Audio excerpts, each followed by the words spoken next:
Ini diminta buat bukti suami.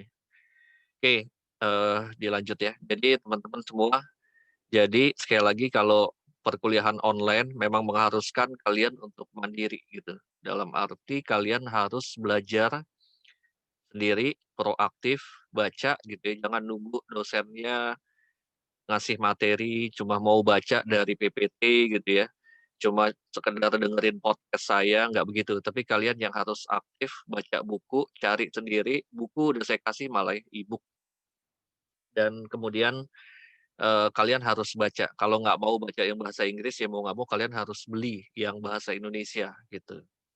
Jadi mau nggak mau, nggak bisa kalau cuma sekedar ngandelin, dengerin materi podcast saya atau PPT saya nggak mungkin, apa namanya, nggak mungkin bisa mencakup semua gitu. Karena kita perkuliahan kan cuma sekedar, apa, dalam setiap perkuliahan 3 SKS, 4 SKS itu kan waktunya cuma sebentar. Kemudian, apa, jadi perlu kalian setiap pertemuan ya, kalian sebaiknya baca dulu materinya, dengerin podcast gitu ya, materi yang ada di podcast, lihat PPT-nya. Jadi pas lagi kita pertemuan, harapan saya sih saya nggak terlalu lama untuk menyajikan atau mempresentasikan PPT gitu. Jadi pengen saya sebenarnya kita lebih banyak diisi dengan tanya jawab. Nah, untuk bisa seperti itu, harusnya kalian yang sudah baca, sudah siap, kemudian kalau ada hal-hal yang nggak dimengerti, itu kemudian ditanyakan ke saya. Dan saya menawarkan kepada kalian untuk, mmm, keaktifan di kelas gitu ya, itu kan ada tugas mandiri itu nanti kan ada ya, dalam bobot itu sekitar berapa persen gitu. Salah satunya adalah dari keaktifan kalian, bertanya, kemudian kemampuan kalian juga untuk menjawab pertanyaan atau merespon pertanyaan teman yang lain gitu. Nah, kelompoknya untuk kelas kalian udah saya catat semua gitu ya. Nanti, akan ada waktunya kalian harus mengerjakan, kerjaan-pekerjaan kelompok gitu. Cuma kalau yang sekarang ini masih yang individu karena kita masih yang dasar-dasar banget. Eee, saya masih yang pertemuan kali ini kita masih soal materi yang kemarin, tapi lebih dalam lagi gitu ya, mengenai masalah keragaman dari teori-teori yang terkait dengan komunikasi massa karena dia ada kaitan dengan kajian dampak media. Kemudian di akhir nanti ada satu tugas gitu ya, buat kalian, tetapi, itu belum semua pertanyaan tuh. Saya masih ada satu pertanyaan lagi yang memang sengaja saya nggak tulis di tugas. Kalau kalian sudah lihat di e-learning kalian, Brightspace ya, itu ada assignment, barangkali udah dicek ya tadi ya? Nah, itu ada assignment yang harus kalian kerjakan, tapi ada satu pertanyaan tambahan yang nanti akan saya, tambahkan lagi gitu ya. Jadi nggak sengaja sih, memang sengaja supaya kalian ngelihat dulu gitu, ngelihat tugasnya, kalau memang bisa ngerjain duluan nggak masalah gitu ya. Anggap aja itu sebagai tugas tes, mandiri gitu. Nah, dan itu berpengaruh terhadap, bobot penilaian untuk yang TM. Nah, kemudian tapi ada satu pertanyaan lagi yang sengaja saya belum tambahkan, saya simpen nanti di akhir pertemuan ini nanti baru saya kasih tahu. Oke, teman-teman karena saya pakai dari UP tidak menyediakan, Zoom, jadi saya pakai yang Zoom yang biasa ya, yang gratis. Pertemuan kita nih nanti sekitar 30 menit selesai, kemudian teman-teman, saya minta nanti langsung mengerjakan tugas, ditambah ada satu tugas, tambahan lagi gitu ya, ada satu satu pertanyaan lagi. Oke, saya coba share screen, mmm,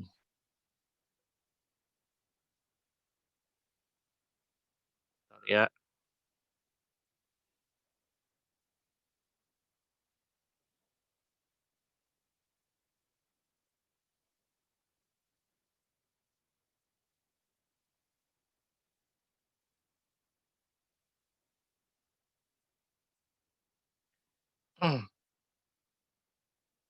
Oke, teman-teman ini yang,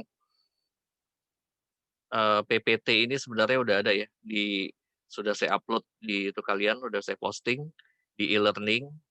balik lagi mengenai sosiosentris, mengenai masalah perspektif media.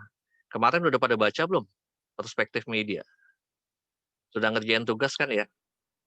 Harusnya sih udah ngerti gitu kalau udah ngerjain tugas. Kemarin kan tugas saya kan itu juga. Oke, lanjut ya. Jadi, mmm, aspek kajian komunikasi massa ini kembali lagi saya akan, uraikan lagi. Silahkan kalian kalau mau dicatat ya. Jadi, langsung ke sini deh. Jadi ada 4 perspektif dalam kajian komunikasi massa atau, media gitu ya. Kita boleh bilang dalam kajian komunikasi massa, dalam kajian media itu sama aja lah ya. Nah, jadi kalau kita ngomong soal kajian media gitu ya, ada kan teorinya tuh banyak gitu. Nah, tapi kalau golongkan menurut Mickwell gitu ya, dari teori-teori media itu sebenarnya bisa masuk 4 kategori gitu. Nah, dia mengkategorikan yang utama itu adalah yang disebut dengan apa tuh, bentar, di sini ya. Jadi yang pertama itu sebenarnya yang disebut dengan media sentris ya versus sosiosentris. Jadi kalau menurut Mickwell, dia ada, kalau kita bayangkan 4 mata penjuru angin, yang pertama itu misalkan gitu ya, ada timur, ada barat gitu. Yang pertama itu media sentris, misalkan kita taruh media sentris ada di sebelah kiri atau di barat dan kemudian sosiosentris di sebelah timurnya atau sebelah kanan. Boleh nggak ditaruh di sebelah utara dan selatan? Boleh, sama aja, hasilnya juga akan sama gitu ya. Ini kita kita umpamakan aja misalnya media sentris versus sosiosentris ada di, kutub yang berlawanan, di sebelah kiri dan di sebelah kanan atau di kalau mata penjuru angin ada di sebelah barat dan di sebelah timur gitu ya. Nah ini yang utama sebenarnya media sentris itu artinya apa? Media sentris itu ketika gitu ya, media itu dianggap memiliki kekuatan yang sangat-sangat powerful, yang sangat besar dalam upaya melakukan perubahan sosial, gitu ya. Jadi medianya itu sangat powerful banget gitu. Dan kemudian, segala sesuatu terpusatnya jadi di media. Media punya kemampuan untuk melakukan, mengubah struktur gitu ya, mengubah kebiasaan masyarakat gitu. Nah, tapi kalau yang disebut dengan sosio gitu ya, sosio kan artinya masyarakat, sentris itu berpusat gitu. Nah, kalau sosiosentris ini pendekatan yang berbeda gitu ya. Sosiosentris itu adalah ketika masyarakatnya justru yang sangat kuat gitu. Dan, masyarakatnya sangat kuat, justru masyarakat ya yang menggunakan media sebagai alat dan, mmm apa yang ditampilkan oleh media itu cuma refleksi gitu, cuma cerminan dari apa yang berkembang di masyarakat gitu. Jadi bukan bukan media yang mengagendakan arah gitu ya, tren gitu ya, tapi justru masyarakatlah yang aktif dan kemudian itulah yang tampil di media, kira-kira gitu. Oke jadi, mmm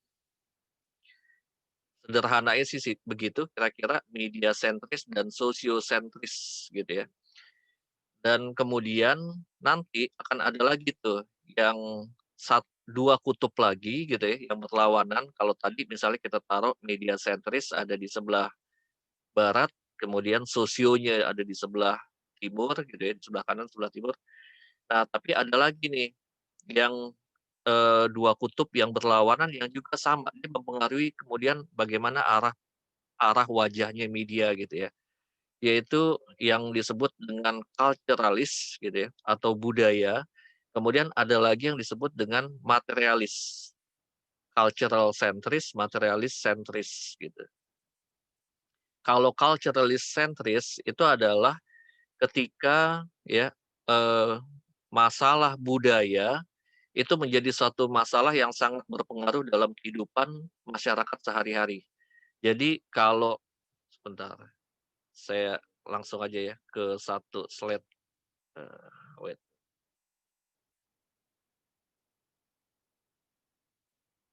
Nah, saya langsung aja ke sini ya. Jadi nanti kan akan ketemu tuh ya, ada kuadran-kuadrannya gitu. Nanti di sebelah yang perpotongan antara media dan culturalis, itu dianggap adalah si media itu sangat ya, apa yang ditampilkan oleh media, itu dia sangat dipengaruhi oleh culture gitu, sangat dipengaruhi oleh culture adat istiadat di daerah, di tempat di mana media tersebut terbit, gitu ya.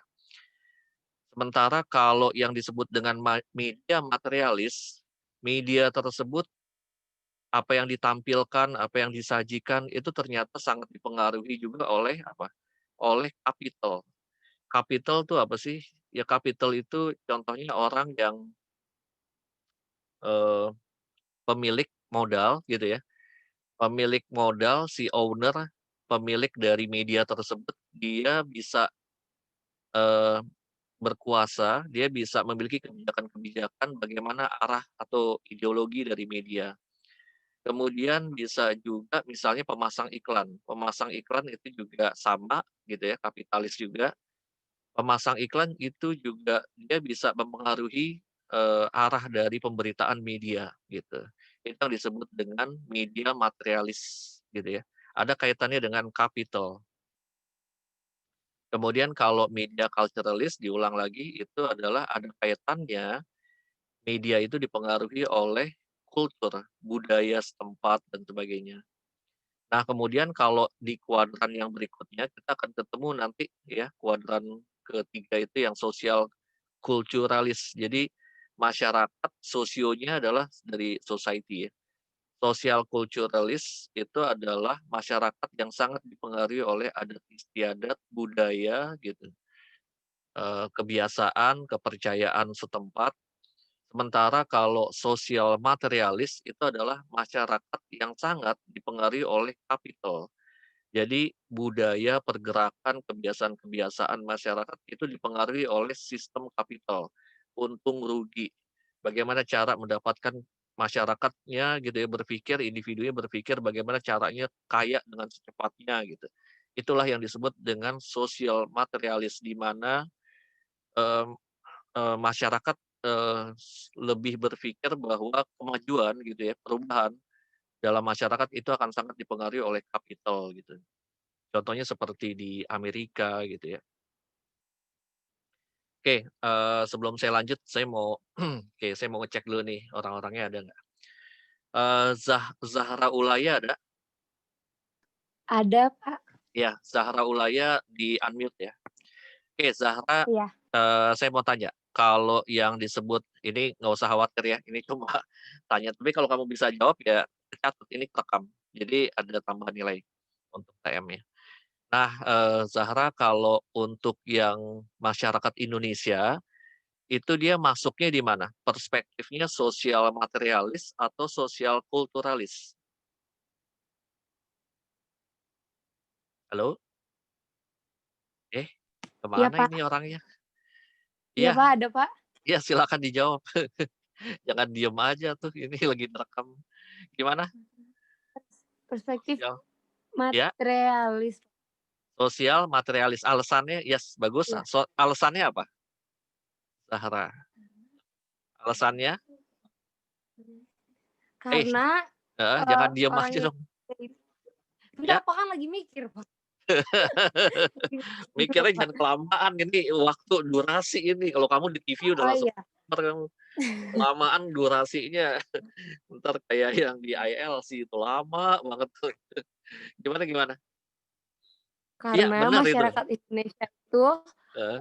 sifatnya materialistis, Pak. Dia kayak, gimana ya, Jadi kayak maksud kamu masyarakat Indonesia itu masuk dalam kategori perspektif sosial materialis karena iya masyarakatnya sudah materialistis gitu ya? iya, begitu, Gitu, Pak. oke lah, sip. Iya. Oke. Baik, kemudian, Rima Dwi Mustika ada? Rima Dwi Mustika, di-unmute please. Halo? Ah, nggak ada orangnya ya, berarti cuma pasang gitu doang ya. Ada, Oke, Pak. Rima kedengeran? Oke, tadi saya pikir nggak ada orangnya, baru mau saya coret. Ya, Rima, setuju nggak tadi dengan, respon dari temanmu tadi? Bahwa Indonesia itu masuk dalam perspektif sosial materialis, masyarakat Setuju, Pak. Indonesia. Kenapa? Oh, kamu main setuju-setuju aja. Alasannya apa? Karena ya itu tadi Pak, sama sih, Apaan? Emang jadi dia ngomong apa? ujung-ujungnya, materialis. Ujung-ujungnya Orang-orang Indonesia materialis. tuh ujung-ujungnya mikir iya, kayak gitu. Iya, oke. Yang lain ada yang mau, ikut nimbrung juga ya? Sudah ada Rima gitu ya, udah 2 orang nih yang bicara. Oke, yang lain saya berikan kesempatan tentunya dapat nilai, silakan nggak usah khawatir, pokoknya salah bener pokoknya tetap dapat nilai, yang penting saya seneng berani ngomong gitu. Silakan, jangan jangan semua diem aja. Halo? Tidak ada Ada yang Pak, mau? Ada yang mau men menanggapi, Pak. Bentar, kalau iya, menurut saya dari Aditya ya? Oke, Aditya dulu, silakan Aditya. tapi kalau menurut saya Pak, karena kan yang punya misalkan yang punya media nih, Iya, terus, ada yang punya modal, iya, gue mau beritain kayak gini dong." Nah, dia heeh, mau nggak mau CEO-nya itu harus nurut sama, apa yang punya duit itu mau gitu Pak, agar, iya, tujuan yang punya duit itu tercapai gitu Pak, oke. Itu masuknya di mana tuh? materialis Pak. Apa tuh? Ini ada 4 nih, ada media kulturalis, ada media materialis, ada sosial kulturalis, ada sosial materialis. Nah, kalau yang tadi Media kamu kul sebut, media kultural kultural media media kulturalis, kulturalis Pak. Iya Pak, media kulturalis. ya Oke, Pak. ada yang lain yang barangkali pertanyaan saya sebenarnya tadi itu ya, masyarakat Indonesia tuh adanya di perspektif mana secara keseluruhan? Pertanyaan saya sebenarnya itu Oh ya? sorry. Heeh, Oh kalau itu menurut saya tetap tadi di sosial kulturalis Pak. sosial kulturalis, oke. Iya.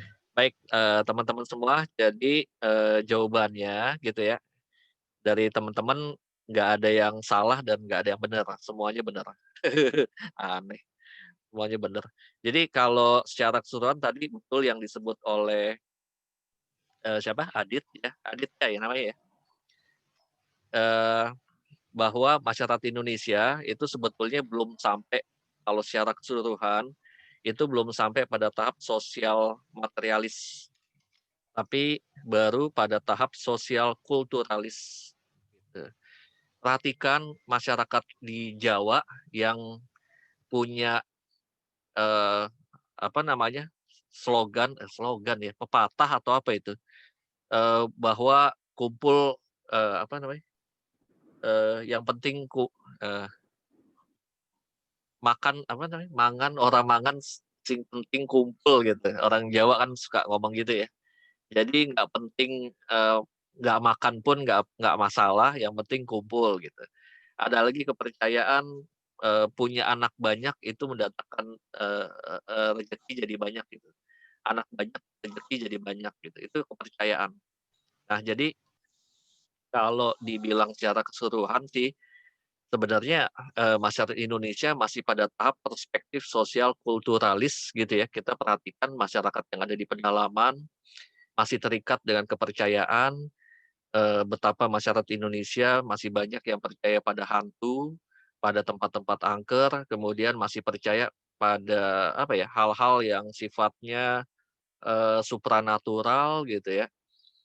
Kemudian sangat kuat menjalankan tradisi, masih kuat dengan agama atau agamis gitu. Itu yang disebut dengan perspektif sosial kulturalis gitu.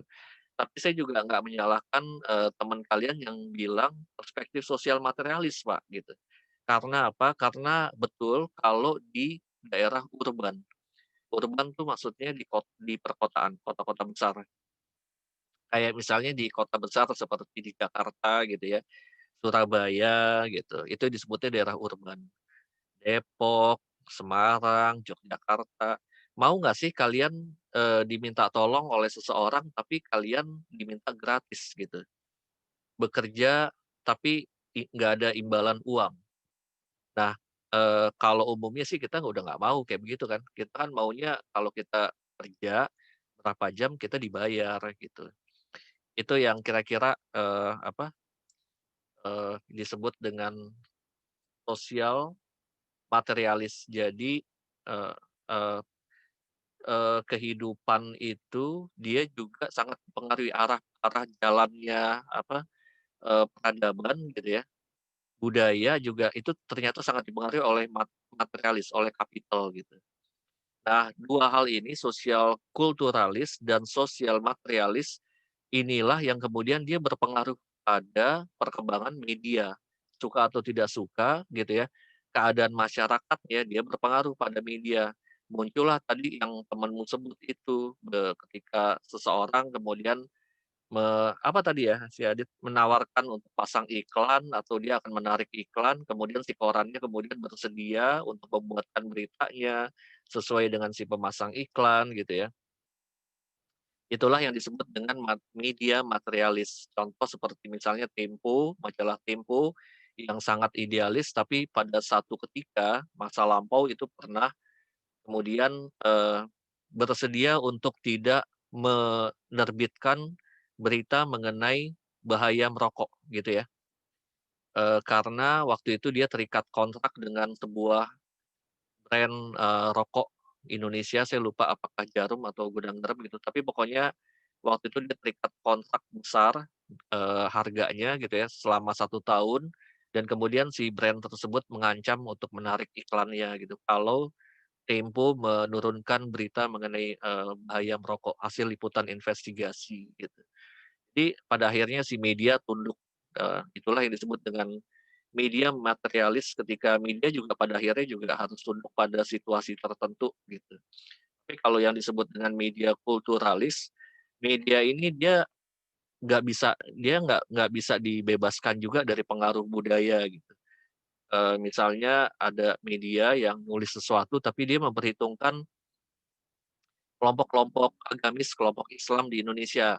Beritanya benar gitu ya, tapi kalau dia turunin misalnya ada seorang ulama korupsi misalnya gitu.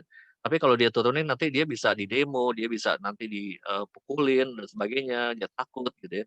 Akhirnya beritanya nggak diturunin, misalnya seperti itu gitu. Oke, itu yang disebut dengan media kulturalis. Kemudian kita masih ada waktu 7 menit ya, nanti kalau habis kita bisa lanjut di WA. Jadi, berikutnya yaitu ragam teori komunikasi massa. Jadi kalau tadi kita bicara 4 perspektif, gunanya kita bicara 4 perspektif komunikasi massa tadi adalah untuk menggolongkan menggolongkan teori-teori itu dari perspektif, dari sisi perspektif. Perspektif itu maksudnya pendekatan gitu ya. Pendekatan itu ada 4. Nah, kemudian kalau yang ini sekarang beda lagi nih, dia menggolongkannya tapi dari sisi yang berbeda lagi gitu ya, menyusun petanya gitu. Nah, Maxwell ini menyusun sebuah peta teori gitu ya, atau kategori. Kalau yang tadi itu kan berdasarkan perspektif, kalau yang ini dia membedakan menjadi 5 bagian gitu ya, tapi ada kaitan, ada pokoknya teori-teori ini dibikin ada satu hal yang sama gitu, dalam kategorinya. Jadi yang pertama ya oleh Maxwell dibikin seperti ini. Yang pertama adalah yang disebut dengan teori sosial ilmiah atau social scientific theory. Nah, teori-teori yang masuk dalam kategori teori sosial ilmiah atau social scientific theory adalah teori-teori yang dia sifatnya sangat empiris gitu ya. Empiris itu melalui penelitian, kemudian objektif, ya, objektif maksudnya ada jarak antara si peneliti dengan apa yang dia teliti, dan kebanyakan menggunakan kuantitatif, gitu. Nah, gitu ya. Jadi teorinya misalnya, penelitian, dampak, misalnya apa ya, eee, pengaruh pengaruh, acara hitam putih gitu ya, pengaruh mata najwa terhadap, eee eee, persepsi penonton bla bla bla, misalnya kayak gitu. Jadi dia nanti pakai kuesioner gitu, kemudian itu dia menggunakan pendekatan kuantitatif. Nah, ini yang masuk dalam teori sosial ilmiah. Kemudian itu salah satu contoh, kemudian yang kedua, ada lagi yang, eee, teori-teori komunikasi massa, itu yang dia masuk dalam teori kultural, yaitu teori yang misalnya mencari makna gitu ya. Teorinya tuh masuk di situ teori-teori semiotika, kemudian framing gitu ya, mencari pemaknaan dari apa yang ada pada teks, apa yang ada pada media gitu, apa yang ada pada video, apa yang ada pada film gitu ya, pemaknaan pada sebuah film, itu yang disebut dengan teori-teori yang masuk dalam teori kultural. Ada lagi nih kemudian teori normatif gitu. Nah, ini biasanya teori-teori yang masuk di apa PR gitu ya, perilaku bla bla bla, strategi komunikasi dan sebagainya gitu. Ini teori normatif. Kemudian teori normatif itu adalah kira-kira kenapa disebut normatif? Gampangnya dia berbicara mengenai bagaimana sih media beroperasi dengan menyertakan pengamatan pada nilai sosial gitu ya. Misalnya ideologi misalnya analisis wacana kritis gitu, kayak begitu. Kemudian, eee, ada lagi yang disebut dengan teori operasional. Nah, ini teori-teori yang sangat praktikal, teori-teori yang dia kaitannya dengan bagaimana cara melakukan liputan dengan baik, bagaimana cara untuk, mewawancarai dengan baik, teori-teori yang kayak begitu, praktikal gitu ya. Lalu yang terakhir adalah yang disebut dengan teori common sense gitu ya. Teori ini merujuk pada logika sehari-hari, pada pengetahuan yang didasarkan pada pengalaman kita dengan media gitu. Jadi, misalnya terkait dengan bagaimana sih menghasilkan media yang berkualitas gitu, teori-teori yang terkait dengan, eee, bagaimana mengembangkan media, misalnya komunikasi organisasi dan sebagainya gitu ya.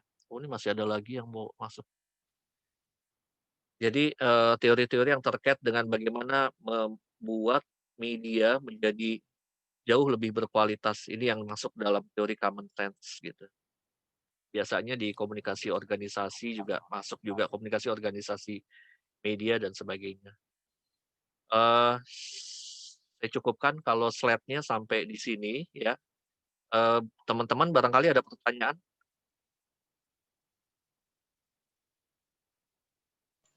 Pak mau tanya soal tugas, Pak. Kenapa? Mau nanya soal Mana? tugas? Yes, Iya, Pak. silahkan. Ini Boleh. maksud kita nanti habis analisis, itu kita langsung tulis kayak di Word gitu Pak jawabannya, itu langsung aja biasa aja gitu ya? Ya, pakai itu aja, dibikin di filenya aja gitu ya, bikin di Hmm. Microsoft Word. Ini tugas analisisnya kelihatan ya, kebaca? Udah Baca, Pak. kebaca ya? Ya, jadi tugas analisisnya itu mengenai satu kasus tahun 2018, 2 tahun yang lalu, ketika KPI melakukan teguran kepada TV One, ya, ketika TV One menayangkan, anak-anak sekolah yang, apa ya, anak-anak sekolah yang berkelahi ya, kalau nggak salah. Pelaku kejahatan berkonflik ya tawuran antar pelajar yang menewaskan seorang siswa, dan kemudian TV One itu dia menayangkan wajah-wajah si anak-anak yang berada di bawah umur itu gitu. Dan itu sebetulnya nggak boleh, tapi televisi, stasiun TV yang lain itu tidak ada yang menayangkan wajah-wajah para pelaku ya, para pelajar pelaku tawuran, tapi TV One itu menayangkan. Nah, kemudian ada 3 pertanyaan yang kalian secara individu kalian harus jawab. Mengapa pada industri media rating ini menjadi penting? Yang kedua, apakah rating tinggi mengindikasikan bahwa program tersebut memiliki kualitas yang tinggi? Ya, kasih contoh. Kemudian bagaimana sebaiknya masyarakat menyikapi tindakan stasiun televisi yang sangat mengutamakan rating? Kemudian tolong dicatat ada satu pertanyaan lagi yang D ya, yang D dicatat teman-teman semua. Iya, Pak. Yang D itu tambahan ya, satu pertanyaan sengaja memang saya simpan. Satu pertanyaan tambahan lagi adalah, kalau kalian mau membuat sebuah penelitian gitu ya, terkait dengan masalah rating, nah kalian kira-kira akan memasukkan pada kategori teori yang mana. Tadi kan ada 5 kategori kan, ada yang normatif dan sebagainya gitu. Nah, kalian kira-kira akan memasukkan penelitian mengenai rating kalian gitu ya, itu kira-kira dia ada di kategori yang mana sih gitu? Kira-kira paham nggak sih? Paham ya? Boleh diulang nggak, Pak? Jadi, tambahkan Jelas.